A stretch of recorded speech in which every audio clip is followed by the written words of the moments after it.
Yeah, I mean, I think it's a twofold um, experience. One is the more that you do it, the more literally your brain rewires. So, if you can make 20 minutes every day, preferably twice a day, then your brain will rewire away from patterns of anxiety and dissociation into patterns of ease and association. So you will be more present with your life.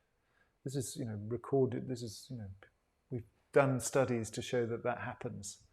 So, over time, there's definitely a gradual shift of the table. The image I always use is of a snooker table. No, snooker, pool table.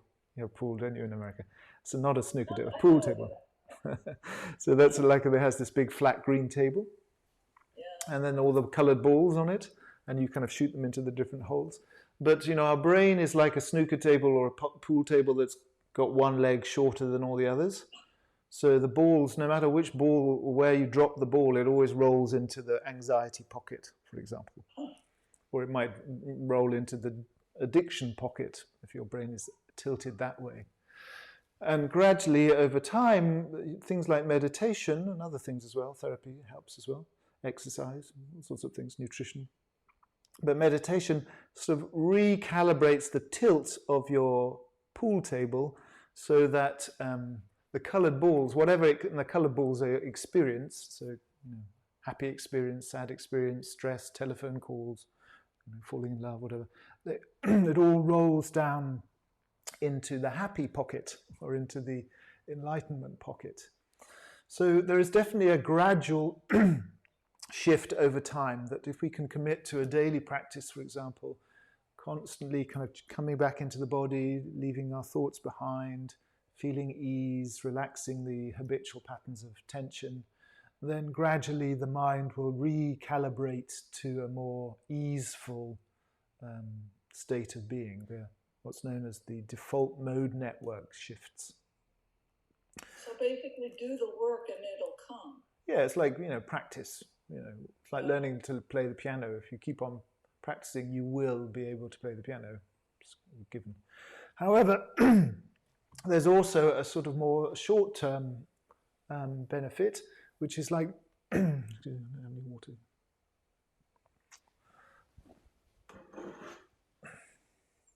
Some very dusty water.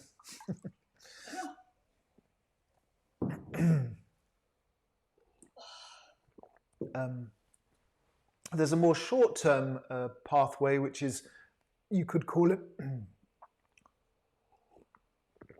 microdosing.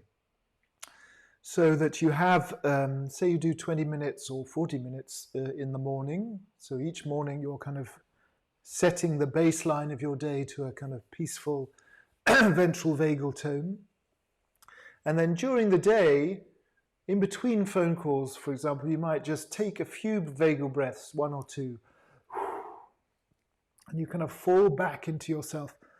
And that allows you to then, oh gosh, creaky. That allows you to then experience whatever you're doing next. So the next phone call or the next interaction or the next piece of work from a more grounded place. So you're constantly coming at the experience, the same experience, but from a more grounded place. And for that, sort of short little exercises like the vagal breathing, the long exhalation can be helpful, or sometimes some tapping in between stressful experiences can bring us back to that sort of open-hearted state. So we start to then train ourselves to kind of think, well, actually, I don't want to live my whole life in this highly stressed, agitated state. I want to kind of keep dropping down into a more spacious sense of being.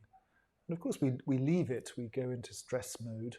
But if we kind of become confident that we can always pull ourselves back, then the general tone of your life becomes more spacious and more enjoyable. I need to remember to do it. Just do it. Well, yeah. I mean, I think the problem with that is then it becomes like a task. It's like, oh, I should do this because Alistair said so or because the Buddha said so. But actually that never works, because nobody likes to be told what to do, and particularly not the mind. So you kind of have to find the pleasure in it. You have to think, oh, this feels really nice. I love this feeling of being in my body, attached to the floor, grounded. And I desire that. And my mind desires that. And unless we find that desire in meditation, it almost always becomes a task, and that the task becomes a burden, and then the burden gets dropped and we stop doing it. So it's really important to find the juice, the pleasure in it. In my experience, that's the thing that keeps meditation going.